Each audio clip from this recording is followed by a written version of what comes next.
Great story. That was Steve Brill reporting. Well, do you love visual art? Are you a fan of times gone by in the Caribbean? Then you're going to enjoy our next guest. Chip Cooper is a photographer and part of the College of Arts and Sciences, and he's here to tell us about a book he's a big part of called Old Havana, La Habana Vieja. Did I say that correctly, Chip? You did, and I actually like the Spanish version. Sounds a little more romantic than Old Havana. There you are. So when I talk about this book, I use La Habana Vieja. There we are, and this is the book right here. And it has got that wonderful new book smell to it. Well, I was just talking to one of your students, and I was describing the word patina, and that's what Old Havana has. It has this patina on virtually everything, whether it be the car, the building, because it's a society that started back in the 1600s, went through one dictator to another dictator, into communism, and it's kind of been behind a curtain for a very long time.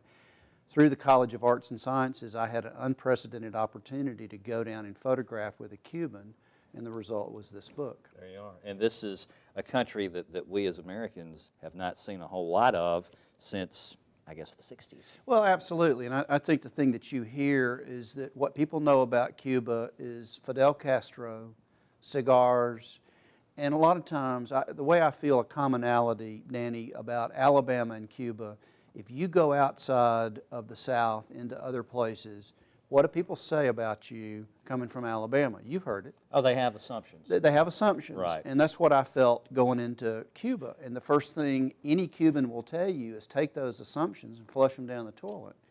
And because what you see are people very much like Alabamians. They're just very loving individuals that are living under hard times.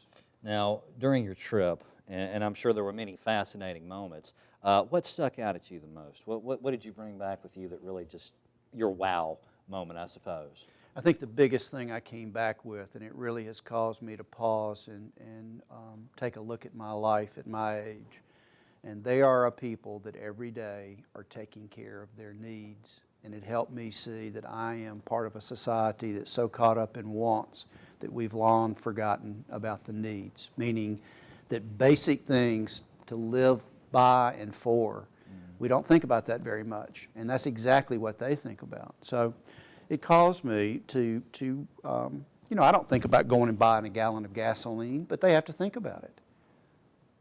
That's totally different. Or make arrangements to go to the black market. There you go.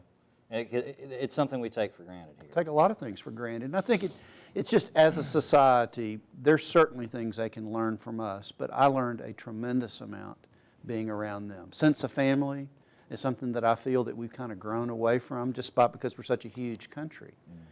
But they're very much all about family. On the flip side of your statement about gasoline, you can go to the corner pharmacy and get medications for just about nothing, though, correct? Well, you know, there's the good, the bad, and the ugly in Cuba. What I found is that in the very beginning, I would see something, and at the end of the day, I would say 2 + 2 is not 4, it's 5. I didn't understand. Right. Pharmacy. You're told you can go to the pharmacy at this corner to get your prescriptions. Now, the corner pharmacy across the street may have your prescription, but you can't go there. But you have to go here. So they've got their level of bureaucracy like we do, but it seems to be a little bit more difficult to maneuver than ours. There you are. Well, Chip, we're out of time, unfortunately, but this is an absolutely gorgeous, gorgeous book. Thank you so much for being with us today and sharing it with us. Well, thank you, Danny, and I'll be talking about this tomorrow at Gorgas Library at 3 o'clock. Super. You can order a copy of Old Havana, La Habana Vieja online at uapress.ua.edu, or you can check Chip out tomorrow at Gorgas Library at 3 o'clock.